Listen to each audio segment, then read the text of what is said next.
para mí filmar es un premio, ¿no? Para mí filmar es, de momento, es una fiesta, pues, ¿no? Una fiesta en la que hay ciertos invitados, una fiesta que hay que disfrutar, celebrar. Y creo que finalmente el cine es eso. El cine es una triangulación entre el director, la pantalla y el espectador. Y cuando tú realmente puedes vibrar eso, cuando realmente sientes que se da esa comunicación, bueno, pues, ¿qué más podemos decir?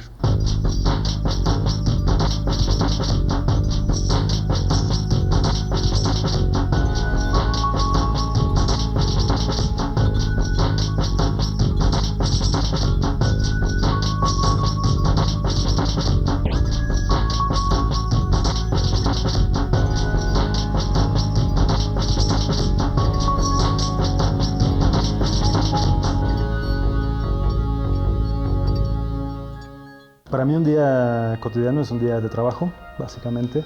Así que me despierto, hago ejercicio, desayuno. Y después, bueno, pues tengo como básicamente horas ya sea de escritura o de lectura, ¿no?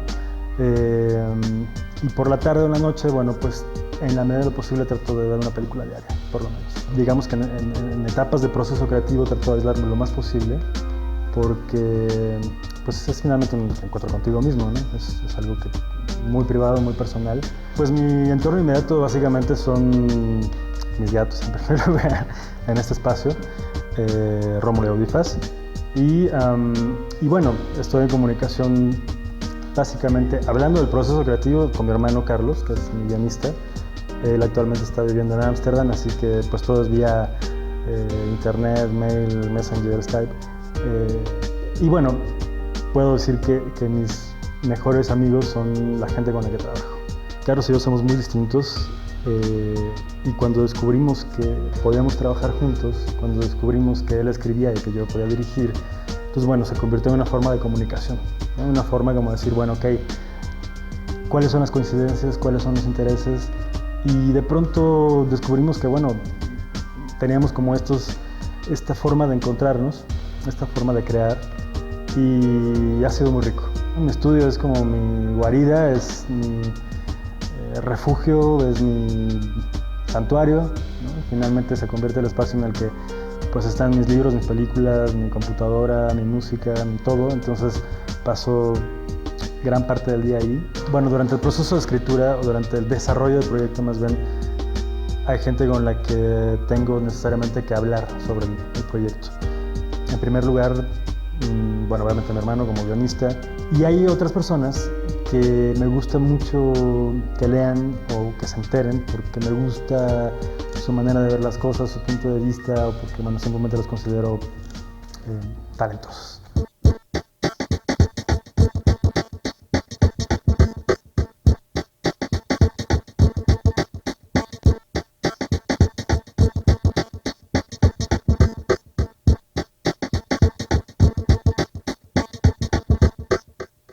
Hola, ¿qué tal? Soy Lorena Wolfer, esto es Facultad de Diálogo, un programa de TV UNAM para los universitarios. Estamos hoy en el CUEC, en el Centro Universitario de Estudios Cinematográficos, y me acompaña el director de cine Ernesto Contreras. Ernesto, muchísimas gracias por estar aquí. Hola, ¿qué tal? Encantado. Y muchísimas gracias a nuestro público del CUEC. Ernesto, como cineasta trabajas con imágenes, con secuencias. ¿Cuál es el primer recuerdo que tienes de tu infancia? La primera... ¿Ah, de mi infancia? Sí, de tu infancia. El primer recuerdo, el primer pasaje de tu infancia. Un trenecito. Un trenecito. A ver, cuéntanos más del trenecito. Pues así, de primera imagen, pues creo que, pues eso, como creo que las cosas con las que jugaba, los objetos que me rodeaban, y bueno, nací en Veracruz, así que en el puerto de Veracruz, no quiero decir que los juguetes no sean como los de la Ciudad de México, pero finalmente creo que eran como muy... Más artesanales, quizás. Exactamente. Sí, yo recuerdo ese tren como de madera. Justamente, naciste y creciste en Veracruz. ¿Cómo fueron tu infancia y tu adolescencia? Pues mira, pertenezco a una familia muy pequeña.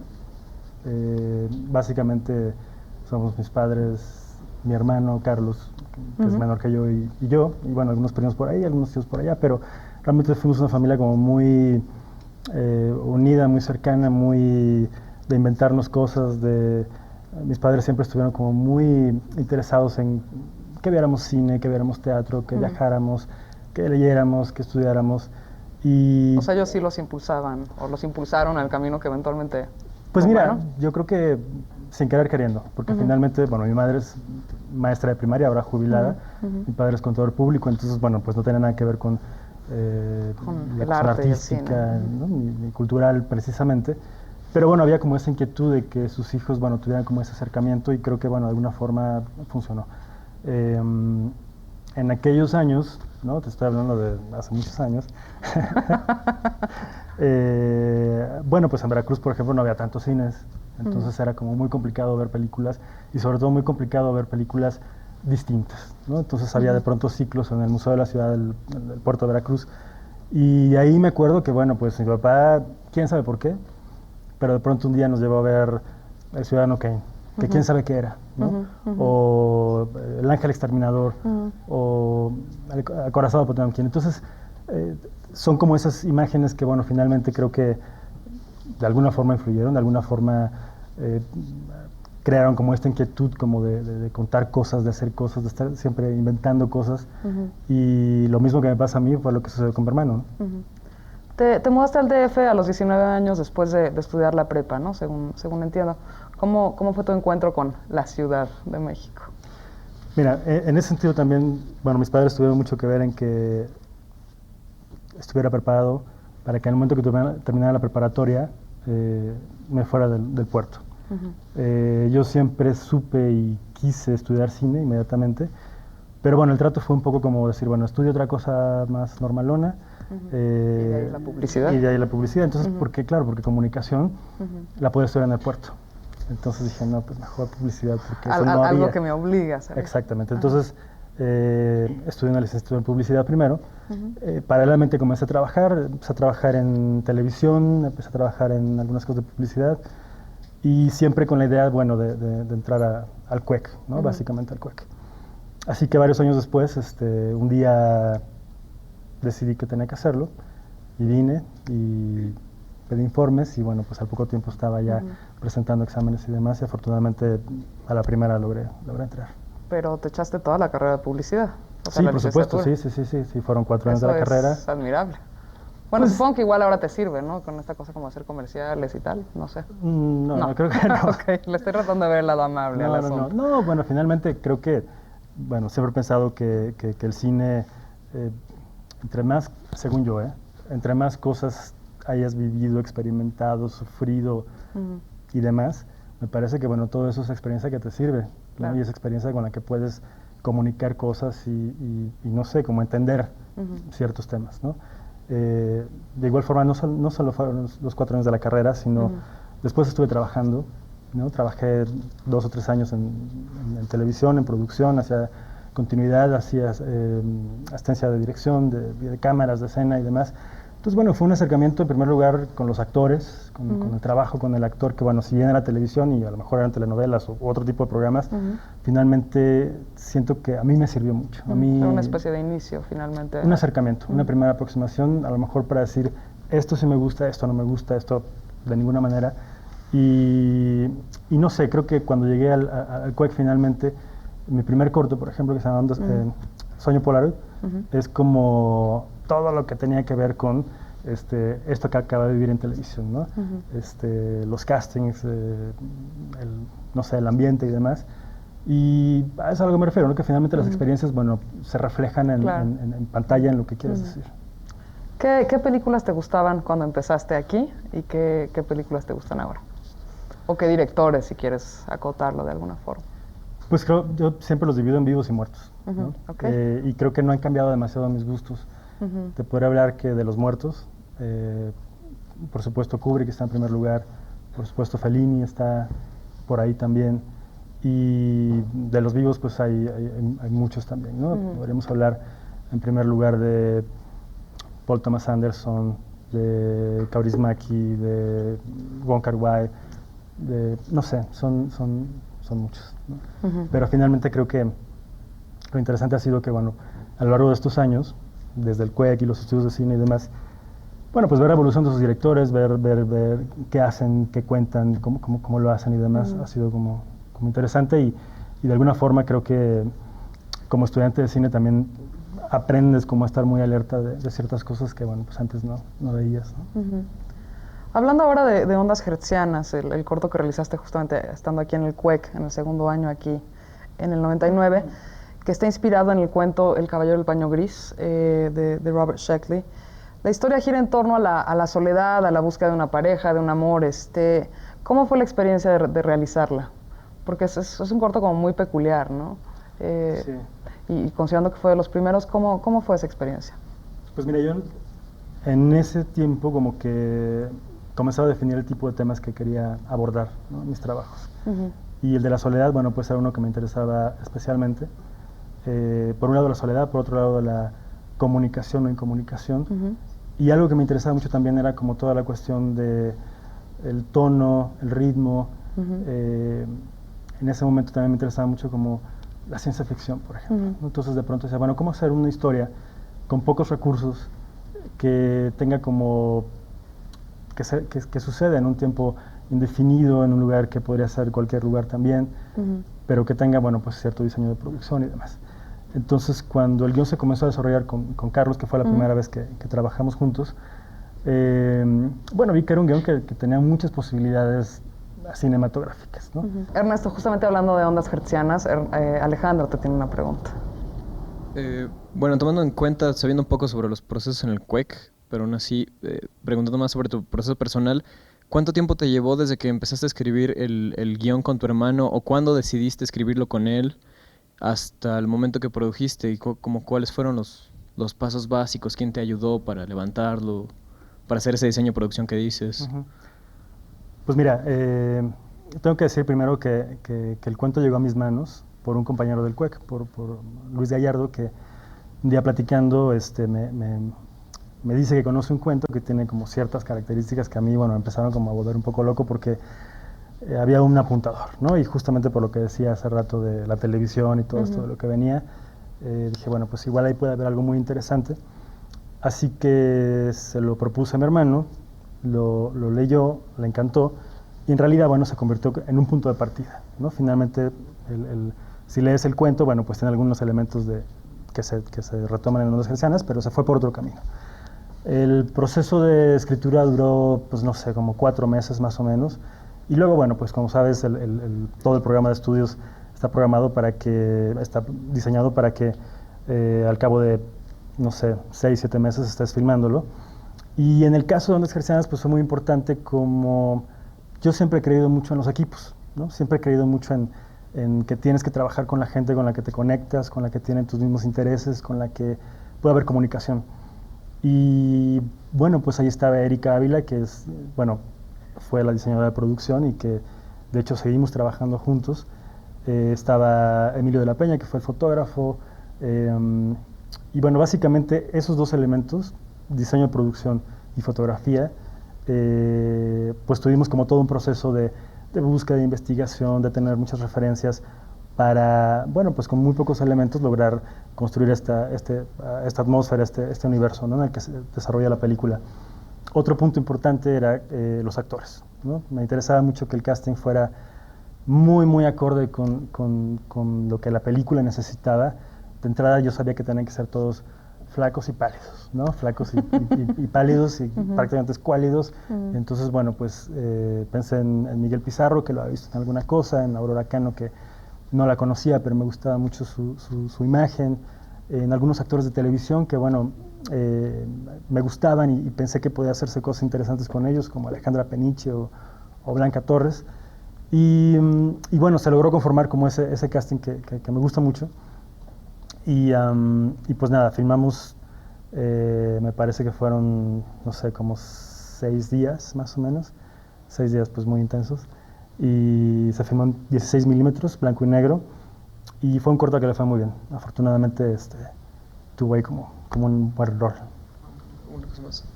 Con respecto a los actores y el proceso, ¿cuánto tiempo antes ya tenías decidido el cast y qué influencia tuvieron ellos en el guión o en el desarrollo final de los personajes? ¿Cómo ves tú? Bueno, ¿qué tiempo? Sí, en el guión nunca, de ninguna manera. El proceso de casting comenzó a partir de que, bueno, había que hacer la carpeta, y en ese momento pues no no sentí que pudiera como llevar a cabo un casting de ver a muchos actores y decir este sí o este no, sino más bien traté de pensar en gente que me gustaba, que me interesaba y específicamente hacerles la invitación. Y afortunadamente todos los que convoqué aceptaron. Y respecto a la construcción, bueno, pues ensayé básicamente con Miguel Pizarro y con Aurora Cano. Fue muy interesante porque, bueno, Miguel venía de televisión, entonces había que como darle forma, ¿no? Como realmente meterlo en, sobre todo en el tono que yo quería, porque bueno, eran casi inexpresivos los personajes, y bueno, había mucha cosa como de la voz en off por el apuntador y demás. Y en el caso, por ejemplo, de Alejandra Peniche, que es una de estas mujeres bellas, sofisticadas que aparecen en la historia, pues ella, por ejemplo, en un principio estaba muy arriba, ¿no? Y era muy expresiva y quería ser como muy simpática y demás. Y entonces, pues ahí justamente para mí viene como lo más interesante, que es como, a ver, ¿no? Construir, buscar, probar, por aquí no, por aquí no, por aquí no. Y de alguna forma, bueno, pues era como también una primera aproximación a mi trabajo directo con los actores, ya como, pues como cineasta, como director, pues. Y no sé, creo que se logró el objetivo en ese corto, ¿no? Como te comentaba, bueno, el caso de Carlos, que es el guionista, bueno, pues casi siempre las ideas han sido suyas, casi siempre es como una cosa de decir, oye, pensé esto. Y una vez que hay algo ahí que me lata, que me interese, que sienta que pueda haber una película ahí, básicamente lo que hacemos es que Carlos desarrolla una sinopsis a partir de la cual yo hago como comentarios, ajustes, correcciones y demás. Y después él se avienta a hacer un argumento, posteriormente un primer tratamiento, y ese primer tratamiento, digamos que es el que llega a mis manos para que yo lo haga ahí bolas, quito cosas, pongo cosas, y después de eso, bueno, pues Carlos se concentra mucho en los diálogos, porque a mí no se me dan, y yo en la descripción de las acciones, ¿no? La descripción de las acciones, que finalmente para mí es el momento en que la película comienza a tomar forma, en el momento en el que tú, cuando lees el guión, más o menos puedes imaginar cómo se va a ver, cómo se va a sentir. Para mí la regadera es clave. Creo que como artista o como creador siempre estás como muy, o yo trato por lo menos de estar como muy alerta, ¿no? Siempre hay algo que te puede dar como una señal, en la calle, en el semáforo, en el metro, en el cine, en una librería. Entonces, bueno, ejemplos pues muchos, ¿no? Pero hacia el más personal, pues sí, la regadera. Ha habido trabajos que bueno, de entrada me emocionan mucho, y después, bueno, poco a poco comenzamos a desarrollarlos y empezamos a encontrarles ahí como que hay cosas que no amarran, o como que hay cosas complicadas en términos de producción o de verosimilitud, o no sé, como cosas que tienen que ver directamente con el guión, con la historia. Y muchas veces dejamos guardadas las historias, ¿no? Tenemos como un banco de ideas y de historias.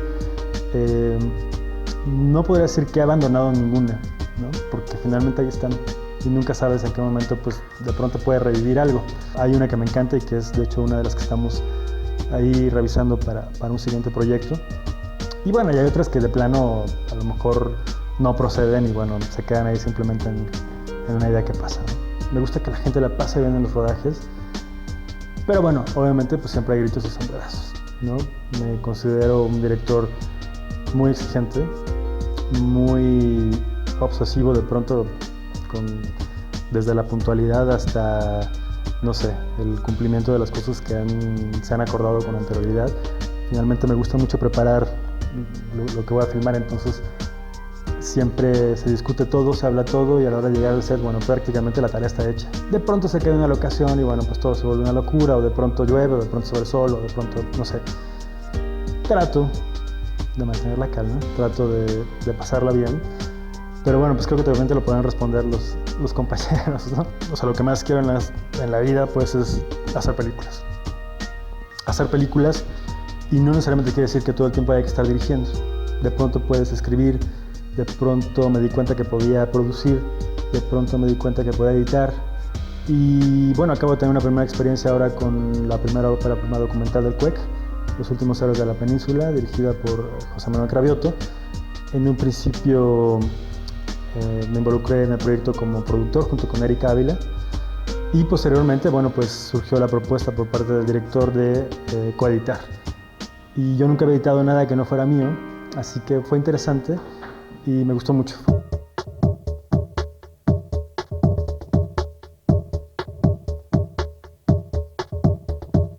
Estamos de vuelta conversando con Ernesto Contreras aquí en el CUEC. Ernesto, antes del corte nos quedamos en el tema de la soledad. Digo, sé que ya le respondiste a Alejandro muchas de las preguntas que yo te iba a hacer respecto a ondas hertzianas, pero quisiera que elaboraras un poquito más sobre por qué te atrajo este tema. Pues porque mira, al igual que, digo, después platicaremos de párpados azules, pero finalmente me parece que es un síntoma de nuestra época. Me parece que es algo muy incluso de nuestras generaciones, ¿no? Y a mí me sorprende mucho que, bueno, la forma en que de pronto podemos descubrir que estamos demasiado aislados. Es decir, de pronto el mail, el messenger, el no sé qué, el no sé qué, hacen que, bueno, pues cada vez haya un contacto personal menor, ¿no? Y Acabas de matar la última pregunta que te iba a hacer en la entrevista, pero por favor continúa. Te doy otra versión. Okay. Y entonces, bueno, pues es eso, ¿no? Como finalmente, no sé, creo que todos los seres humanos podemos pasar por ciertos momentos también en los que sabes que necesitas algo, sabes que necesitas a alguien, no sabes cómo hacerlo, no sabes cómo lograrlo, y de pronto quisieras que alguien te dijera cómo, ¿no? Y tener una guía y tener pues ahora sí que un apuntador, ¿no? Entonces, ese punto era el que más me interesaba, ¿no? Porque finalmente creo que todos podemos sentirnos identificados con los personajes de alguna forma. Claro. El corto fue muy bien recibido, y voy a leer algunos de los premios, porque es una larga lista, ¿no? Como el premio a la mejor realización mexicana en el Festival Internacional de Escuelas de Cine en el 99, el premio Mayagüel de Oro al mejor cortometraje en la Muestra de Cine Mexicano en Guadalajara, también en el 99, o el premio Manuel González Casanova al mejor cortometraje del primer Festival Internacional de Cortometraje en la Ciudad de México en el 98. Cuando hablamos hace unos días, y incluso ahorita lo volviste a mencionar, me decías que buscabas una cierta como atemporalidad en el corto, y sin embargo, digo, los sets y los personajes remiten un poco como a los 20, a los 30, pero la tecnología que se usa no corresponde, ¿no? ¿Qué buscabas con este contraste? Porque, digo, sí pudo haber sucedido en cualquier lugar, pero sí contrasta mucho, digo, desde el blanco y negro y la construcción de los personajes con esta tecnología, ¿no? Sí, pues mira, básicamente que yo quería lograr un corto de ciencia ficción en el que no hubiera naves espaciales, ¿no? En el que no hubiera efectos Bueno, para los que no especiales. lo han visto, los personajes tienen una especie de chip por medio del cual les dicen cómo relacionarse con los otros para encontrar pareja, ¿no? Así es. Bueno, más o menos. Más o menos, es como... Y entonces, bueno, ese era el reto, pues y también, bueno, probar el blanco y negro, que finalmente pues era la oportunidad que tenía en la escuela, en segundo año, de usar ese material, de ver qué pasaba con la fotografía, qué pasaba con filtros, luces y demás. Y bueno, en términos, no nada más para mí como director, sino para el fotógrafo fue un reto, para diseño de producción, para Berta, que nos hizo el vestuario, Berta Romero, que nos hizo vestuario, por ejemplo, bueno, pues era con 3 pesos, ¿no? Y entonces, bueno, pues las supuestas perlas de las actrices pues son cuentas de plástico, claro, ¿no? O las lámparas sofisticadísimas de salón pues son cucuruchos de papel metálico pegados. Entonces, para mí ese era el reto, como probar y probarme que se podía hacer un corto así con nada, ¿no? Ahora, el look, pues porque, no sé, creo, de hecho fue una propuesta de Erika Ávila directamente, y teníamos como esa posibilidad de 20, 30 o muy 60 también, y ganaron los 20, 30. Sí, es evidente. Hablando ahora del Milagro, el corto que realizaste en 2000, que también te mereció muchos reconocimientos en Chile, en México, en España. ¿Por qué elegiste Jico para filmarla? O más bien, ¿por qué un entorno rural? Porque digo, la historia de alguna manera se siente como muy natural en un pueblo, pero me da curiosidad saber por qué en un pueblo, por qué el Milagro en un pueblo. Pues en términos prácticos, porque me parecía que un pueblo de alguna forma podía enmarcarse, es decir, era una comunidad pequeña, era verosímil para mí que fueran invitados y que todos asistieran, y hacerlo en un lugar más grande, bueno, pues hubiera implicado como en términos de producción más complicaciones. Ok. Y que, bueno, visualmente también, no visualmente, estéticamente me interesaba, ¿no? En realidad, te cuento, o sea, no te lo he dicho, que los personajes son mis abuelos, en realidad, ¿no? Margarita era mi abuela, Alfonso era mi abuelo, y entonces ahí había como una cosa que me hacía como tener esa referencia directa para construir los personajes con José Carlos Ruiz y con Angelina Peláez. Jico lo conozco de toda la vida, así que inmediatamente pensé que era un lugar que me gustaba mucho, que tiene unos cerros increíbles. Que ya hablamos, esa subida al cerro sí es exactamente. muy impactante, ¿no? Entonces, pasamos por varias posibilidades, de pronto pensamos que fue algo más deserticón, de pronto algo más en la costa, pero cuando fuimos a Jico fue, pues ahí estaba, ahí estaba. Ernesto, hablamos del milagro y Diego quiere hacerte una pregunta. Diego. Bueno, Ernesto, yo te quisiera preguntar cómo fue tu acercamiento hacia todo el pueblo y cómo fue que lo dirigiste, ¿no? O sea, porque parece una tarea difícil, entonces me gustaría que nos contaras de eso. Pues mira, no se nos ocurrió hacer un making of, pero la verdad es que fue muy divertido. O sea, una vez que decidimos que era Jico, bueno, pues había una secuencia en el guión que decía, y entonces el pueblo sube del cerro azul, invitados al milagro, ¿no? Entonces dije, bueno, pues igual, pues no sé, a lo mejor lo podemos truquear, a lo mejor si no hay el quórum necesario, pues cerradito y piecitos y demás. Pero la gente de producción, bueno, lo produjo Iván Ávila, el director de La Sangre Iluminada, dijo, no, bueno, pues hay que irnos de avanzada, hay que avisar a la gente. Se contrató una carreta con unos altavoces y entonces se invitaba a la gente a participar en la filmación. No podemos pagar, entonces lo único que podemos hacer era pues darles de comer ahí, tortas, refrescos y demás. Y bueno, pues fue tremendo porque, bueno, obviamente se hizo en un día eso. El llamado era, haz de cuenta, a las 5 de la mañana. Y cuando llegamos a las 5 de la mañana, las 300 personas estaban formadas, o sea, habían llegado desde las 3 de la mañana ahí. Entonces fue muy emocionante, muy emocionante. Y fue duro porque, bueno, pues ya sabrás, ahí a rayo de sol, horas y horas y horas y horas, pero pues la gente estaba muy entusiasmada, ¿no? Estaba como súper prendida. Y pues nada, ahí como gran producción con altavoces y gritos y demás.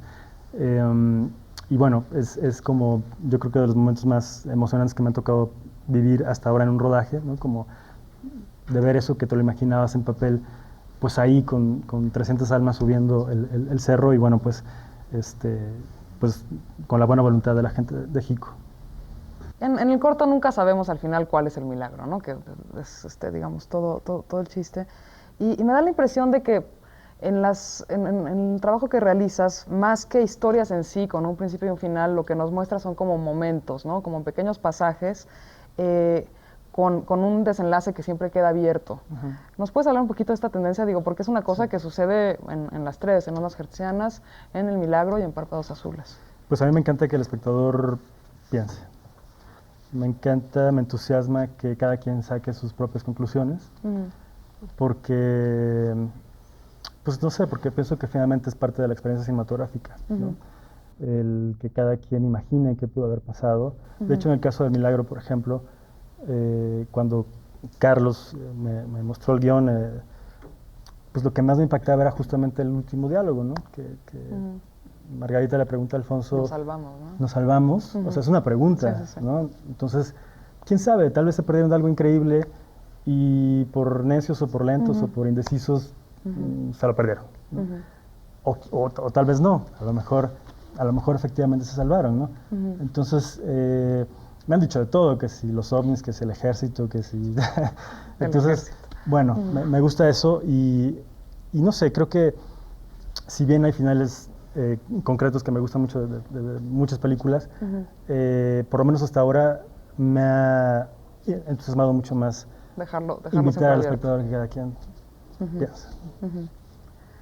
Hablando ahora de Párpados Azules, tu ópera prima del año pasado, de 2007, que otra vez gira en torno a la soledad de este hombre y de esta mujer, cuyo encuentro surge a partir de que ella gana un viaje a la playa en su trabajo para dos y no tiene con quién ir en un inicio, ¿no?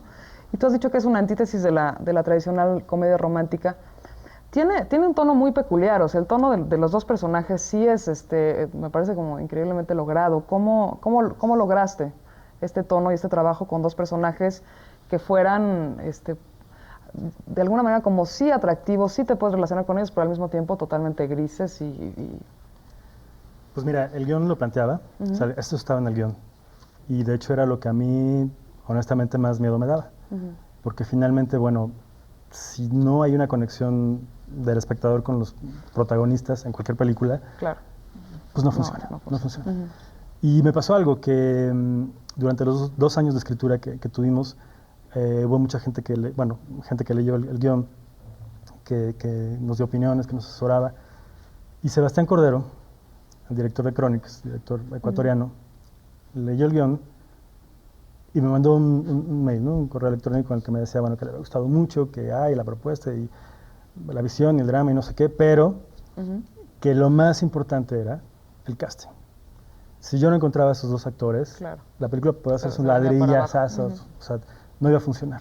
¿Por qué? Pues porque tenían que ser grises, tenían que ser casi perdedores, pero al mismo tiempo carismáticos, ¿no? O sea, finalmente tenía que haber una empatía, ¿no? Y en ese momento, bueno, pues para mí era como, pues a ver dónde lo saco. Ernesto, Desiree quiere preguntarte sobre Párpados Azules. Bueno, de lo que dices del diseño de producción y la importancia que como director tú le das a esta parte de la producción, me interesa saber como, por ejemplo, la cuestión de los maniquís y cómo yo creo que realmente ayuda mucho, ¿no? Como a la narración. Entonces, como que tú me hablaras un poco como de cómo manejas esto con tu diseñador de producción, básicamente. Pues mira, hablando nuevamente de Erika Ávila, que es la diseñadora de producción de Párpados Azules también, creo que fue un proceso muy orgánico. Desde que el guión estaba ya en proceso, en primer lugar, pasamos por muchos oficios de Marina, ¿no? Primero vendía lámparas y luego vendía discos y luego flores y después uniformes, ¿no? Y uniformes porque, pues un día caminando, yo vivo ahí en Insurgentes, un día caminando por ahí, bueno, pues de pronto Es la tienda dije, que está cerca de Álvaro Obregón, sí, ¿no? casi Álvaro Obregón. Entonces, bueno, pues es un lugar que siempre me había encantado y dije, pues aquí, ¿no? Que esta mujer trabaja aquí, y claro, y entras y bueno, pues parece que no han pasado, bueno, el tiempo se ha pasado mucho, pero que no ha pasado nadie por ahí, ¿no? Y bueno, pues se logró el permiso y todo, y entonces, bueno, en realidad fue como explotarlo. Sin embargo, algo que no quería es que para mí los maniquís y los mimos en pantalla, híjole, son muy, muy riesgosos, ¿no? Porque me parece que pueden dar un tono ahí, una cosa como entre cursi, entre un poco de cliché, un poco anticuado incluso, ¿no? Entonces el maniquí era simplemente como figuras, como otras marinas que estaban por ahí arrumbadas, pero nunca un close-up, bueno, hay un close-up, pero nunca, vamos, como abusar de ello, ¿no? Ni tampoco que fueran muy bonitas, ni nada, al contrario, los maniquíes son casi monstruosos en esa tienda. Pero bueno, tienen una razón, ¿no? La gente de la tienda, brevemente te cuento más. ¿Tiene una razón para que sean horribles? Sí, bueno, no ¿Cuál es? para que sean horribles, para no cambiarlos. ¿Cuál es? Pues que todos los identificamos y que todo el mundo sabe que es la tienda de los maniquíes, entonces por eso no los han movido en casi 40 años. Wow. Pero bueno, el caso es que era un set perfecto y ese set, o esa locación más bien, se convirtió en el eje para los demás sets. Es decir, si el departamento de Mercedes o de Marina o el de Víctor o el centro nocturno donde van a bailar y eso, pegaba con la tienda de uniformes, entonces funcionaba, ¿no? Era como un poco el parámetro, digamos, como de, no de color, porque bueno, finalmente son distintos colores o distintos tonos, sino de un mood, ¿no? Como de una cierta atmósfera, como de cierta, eso, lo que transmitía cada sitio. Gracias. El amor es algo maravilloso y a través de sus teléfonos románticos podrán encontrar a esa gente especial. Tenía algunas ideas y casualmente un amigo, un compañero de la escuela, Luis Gallardo, me comentó que conocía un cuento que tenía que ver con todo lo que yo le estaba diciendo, y que era un cuento de Robert Sheckley que se llama El caballero de la armadura gris. Leí el cuento y bueno, verdaderamente me encantó, ¿no? Me pareció que era fantástico, que era visión de la ciencia ficción que me apasionaba. Y fue justamente cuando le propuse a Carlos, mi hermano, comenzar a trabajar juntos. Y bueno, finalmente el cuento fue un punto de partida que poco a poco se convirtió en el guión de Los Gercianos, por eso el crédito es inspirado en... Industrias de Romance S.A. tiene el agrado de ofrecerle su servicio especial para clientes como usted. Todo lo que tiene que hacer es decir que sí y adentrarse en el mundo del romance y la pasión. Pasión. Me interesaba especialmente lograr un tono, ¿no? Un tono muy particular para contar esta historia, con personajes, digamos, grises, solitarios, pero que además estuvieran en un entorno como atemporal. No sabemos cuándo pasa, no sabemos si es en el pasado o en el futuro, pero hay algunas cosas de tecnología, ¿no? Le fue muy bien, tuvo muchos premios, pero aparte de eso, lo que más me gustó fue que finalmente había mucha gente joven que por alguna razón se identificaba con la historia, ¿no?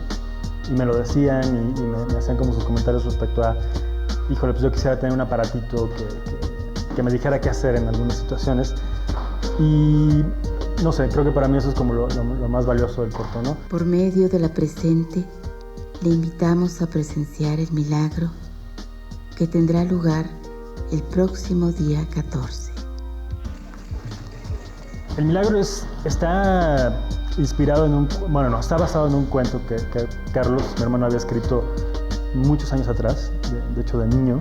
Tenía como esta cuestión que me interesaba, que era la combinación de una cosa como, ¿cómo decirlo?, que podía ser religiosa, pero que podía ser sobrenatural, o que podría ser incluso, pues también con algo de ciencia ficción de pronto. Mire, Margarita, si su marido no quiere ir, pues déjelo ahí solo y véngase con nosotras. No se lo puede perder. Es un milagro.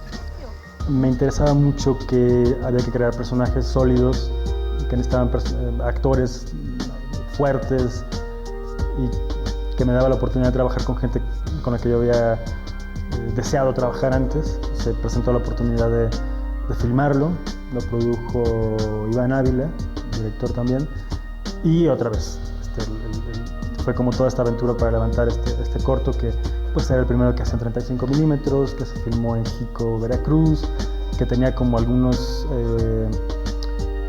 ¿cómo decir?, retos muy particulares en términos de producción, porque bueno, pues había una toma del pueblo sube del cerro, decíamos, bueno, pues a lo mejor como que suban 10 y como que se vean que son muchos, pero afortunadamente en Jico obtuvimos una respuesta increíble por parte de la gente del pueblo, y a la hora teníamos ahí más de 300 extras.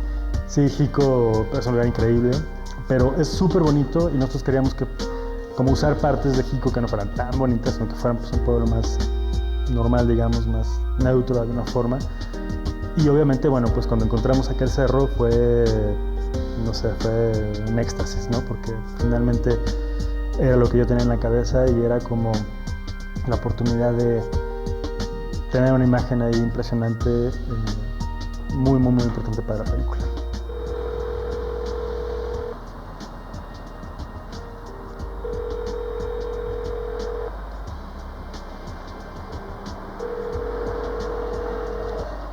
Un día vino Carlos, me dijo, pues tengo una historia, tengo una idea. ¿Qué pasa cuando usamos elementos de una comedia romántica? Hay todo, los escenarios, las situaciones, las intenciones de los personajes, pero por alguna razón no funciona, ¿no? Él tiene muchas ganas, ella también, pero los dos están enfrentados al mismo problema, que es no saber cómo lograrlo. Y me encantó. Dije, no, por supuesto, ahí hay una película. Este pajarito elegirá el nombre del ganador de un viaje para 2 personas a Playa Salamandra. Una mujer que en su trabajo se gana un premio para 2 personas, un premio que consiste en un viaje para 2 personas a una playa, y que bueno, es una situación que le hace descubrir que en realidad no tienen con quién compartir. Por lo que después de varios intentos, bueno, decide invitar a un desconocido, y ahí viene esta cosa como de qué pasa cuando estos 2 pobres se encuentran y no saben exactamente cómo hacerle para hacerla bien. La filmación se llevó a cabo durante marzo y abril de 2006, 2006, sí, de 2006, todo en la Ciudad de México durante 5 semanas.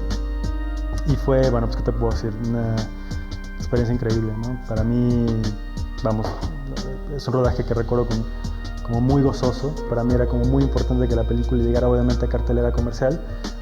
Estrenamos con 30 copias y la verdad es que, bueno, fue una experiencia intensa porque finalmente es ahí enfrentarse a la vida real y a que la gente vaya y compra su boleto y que la película sobrevive o no sobrevive.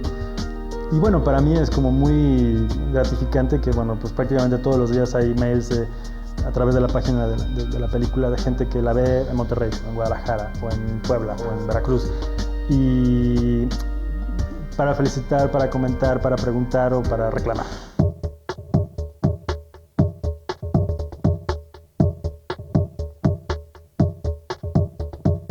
Estamos de vuelta en Facultad de Diálogo conversando con Ernesto Contreras. Ernesto, nos quedamos antes del corte hablando de Párpados Azules y de lo importante que era elegir muy bien a quien interpretara a los dos personajes. Pues mira, fue un proceso largo en el casting. Yo creo que vi alrededor de, pues no sé, como de 100 y pico de actores. Muy buenas actrices, muy buenos actores.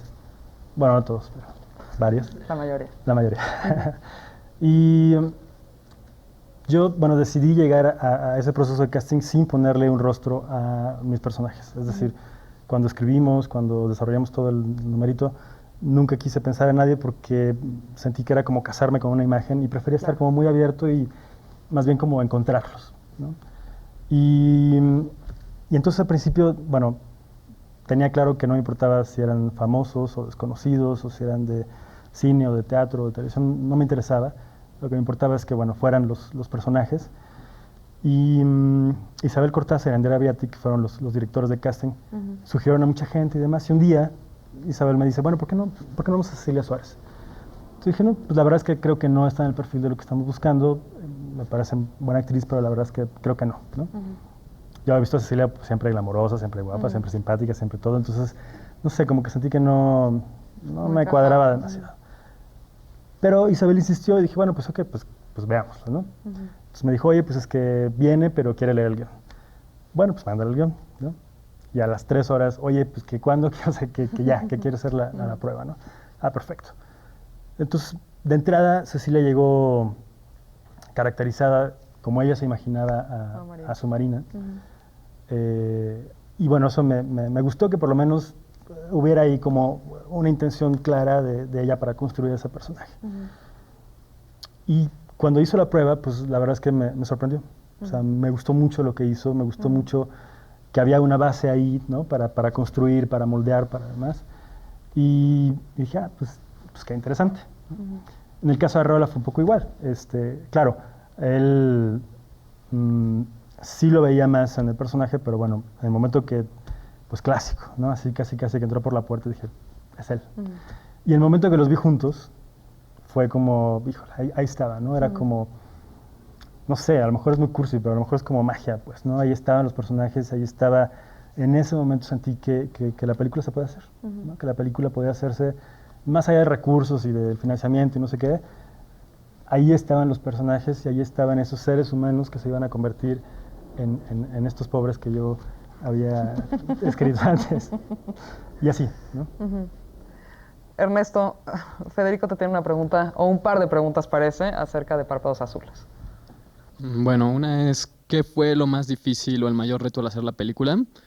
Y la otra es, ¿qué es lo que no te gusta o qué es lo que crees que podría salir mejor de la peli o qué cambiarías de ella? Yo creo que lo más difícil, bueno, si bien fueron varios años para el financiamiento y demás, me parece que lo más difícil era lograr trasladar lo que estaba en papel a la pantalla. Es decir, el guión planteaba como un tono, como cierto tipo de personajes, y al principio del proceso, la verdad es que lo dudé muchísimo. O sea, lo dudé y atormenté mucho a mi hermano porque yo le decía que bueno, pues que les diera chance o que bueno, pues que, ¿no? Vamos, un poco de luminosidad. Y Carlos, que es bastante necio, no se dio. Y luego me di cuenta que bueno, pues que claro, ese era justamente el chiste de la película, ¿no? Esa era la apuesta de la película. Y entonces, bueno, pues una vez que yo tuve, es más, te puedo decir que al principio no sabía ni siquiera cómo contarla. O sea, no, ¿de qué se trata? Bueno, pues pues sí, se ganó un premio una chica y no sé qué, pero ¿de qué va? No lo tenía claro, ¿no? Entonces era como poco a poco digerirlo, descubrirlo y luego entender de qué forma darle sentido para que en pantalla dijera algo, ¿no?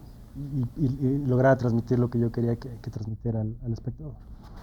Y la segunda pregunta de lo que no me gusta. ¿Qué cambiarías? Pues que está bien difícil porque finalmente la hice hace 2 años y ahora cada vez que la veo, hace un par de días revisé el DVD porque ahora saldrá el DVD, ¿no? Entonces así,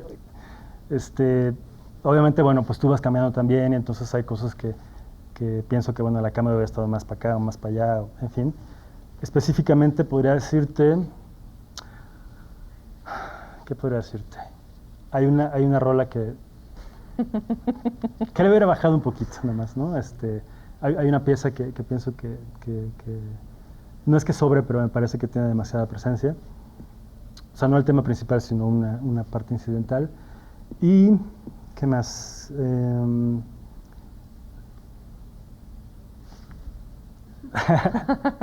quiere revelar demasiado. Es que lo voy a decir, entonces, bueno.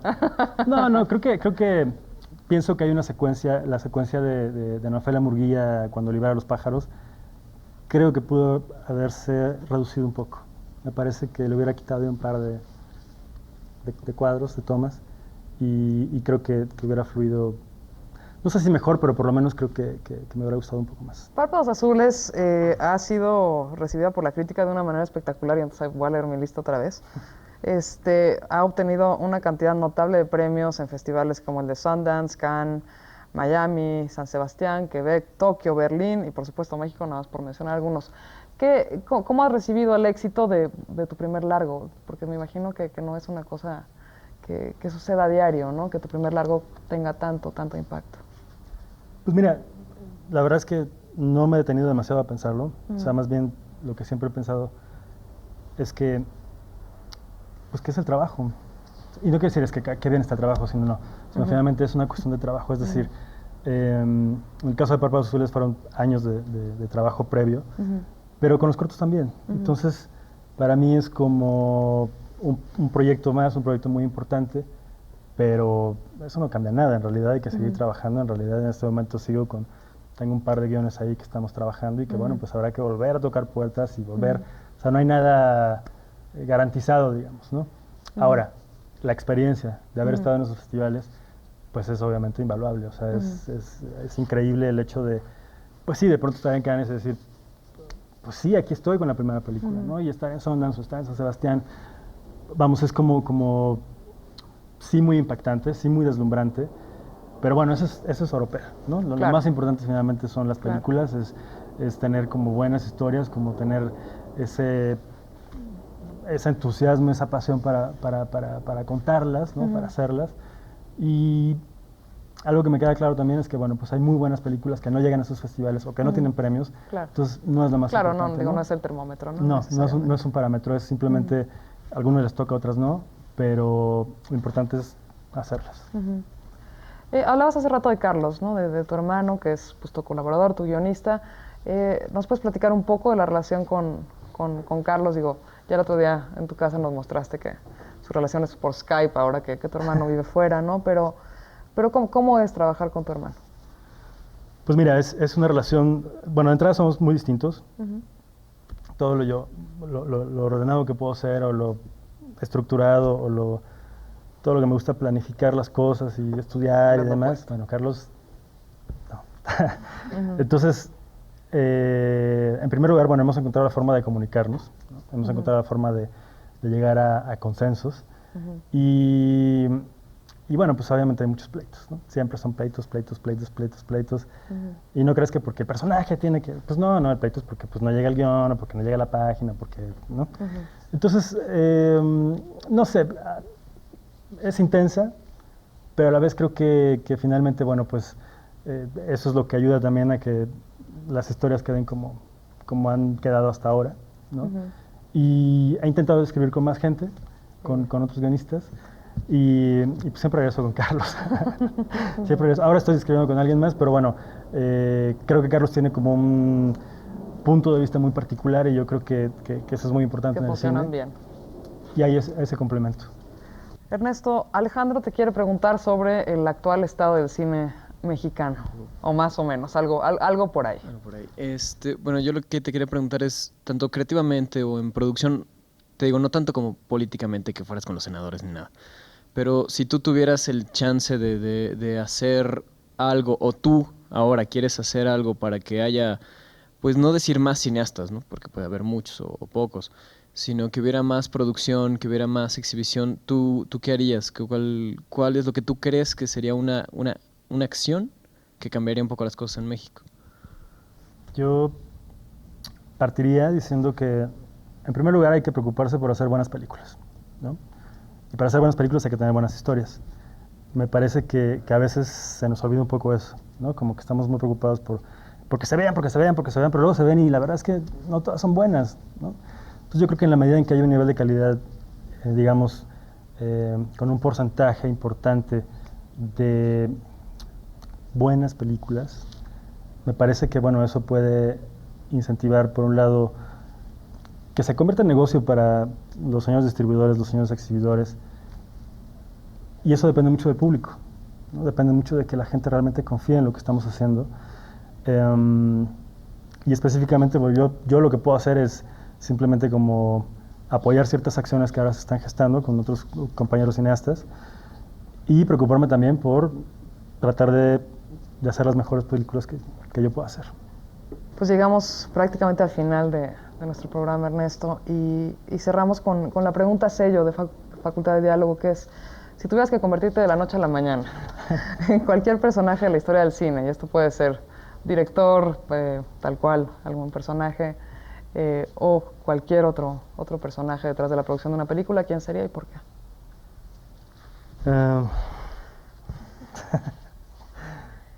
¿Vivos o muertos? De los dos. No sé, creo que tal vez... Yo creo que me convertiría en Hal, de Odisea del Espacio. ¿Por qué? Porque...